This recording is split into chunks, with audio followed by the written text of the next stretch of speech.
Assalamualaikum, perkenalkan nama saya Putri Permatasari. Saya dari kelas TIM 806. Di sini saya akan menjelaskan mengenai sistem pendukung keputusan pemilihan komisaris kelas menggunakan metode WASPAS dalam kasus TIM 1806. Oke, kita masuk ke tahap pembahasan. Komisaris kelas memiliki tugas sebagai penanggung jawab atas kegiatan kelas dan sebagai wakil dan para dosen untuk menyampaikan semua informasi yang berhubungan dengan jadwal perkuliahan yang berjalan. Maka oleh karena itu dibutuhkan komisaris kelas yang dapat memenuhi tugas dan tanggung jawab komisaris. Kelas melakukan seleksi pemilihan komisaris kelas berdasarkan beberapa faktor penilaian kriteria.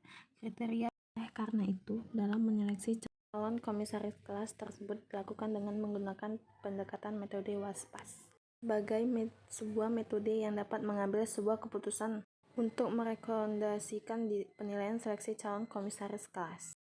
Sistem pendukung keputusan atau SPK sebagai sistem informasi berbasis komputer yang adaptif, interaktif, fleksibel yang secara khusus dikembangkan untuk mendukung solusi dari permasalahan manajemen yang tidak terstruktur untuk meningkatkan kualitas pengambilan keputusan.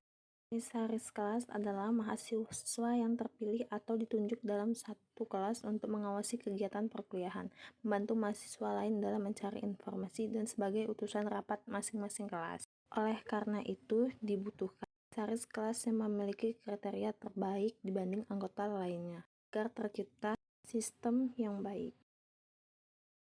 WASPAS Weights Aggregated Sum Project Assessment adalah mencari prioritas pilihan lokasi yang paling sesuai dengan menggunakan pembobotan. Ini dikenal dengan dua, yaitu MCD, WMN, dan model produk. Analisa dan pembahasan. Dalam pemilihan komisaris kelas sering terjadi kendala karena beberapa mahasiswa merasa dirugikan atas keputusan yang ada. Maka dari itu, dalam penentuan pemilihan komisaris kelas pada TIM 1806, anggota kelas memerlukan musyawarah untuk memilih komisaris kelas dengan kriteria yang telah ditentukan. Ini merupakan kriteria pemilihan komisaris kelas: C1 kehadiran, C2 kecerdasan, C3 jarak tempuh, C4 kedisiplinan, dan C5 komunikasi. Ini menjadi alternatif penulisan menggunakan 7 orang sebagai berikut: Ian, Fandi, Lija, Nehi, Adit, Debi, dan Fajar. Untuk pengambilan keputusan bobot yang diberikan dari setiap kriteria adalah 30%, 20%, 15%, 20% untuk C1, C2, C3, C5 merupakan kriteria benefit, kan C3 merupakan kriteria charge.